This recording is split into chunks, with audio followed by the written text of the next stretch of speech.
అందరు cake cut చేస్తారని మావాడు బాధపడుతుంది ఫ్రెండ్స్. ఆ ఆనందం ఎందుకు కాదనాలని ఒక చిన్న కేక్ తీసుకొచ్చిన సంబరపడతాడు. ఇక దాంతో ఖుషి అవుతాడు అంతే ఫ్రెండ్స్. మావాడిని చిన్న మనసు బాధపడకూడదని కేక్ తెచ్చాను ఫ్రెండ్స్. మావాడికి కేక్ కావాలన్నాడు, న్యూ ఇయర్ కట్ చేస్తా అన్నాడు, తెచ్చేసాను, కట్ చేస్తుండు.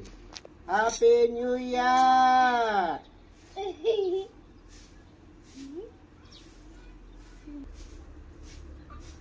Happy new year.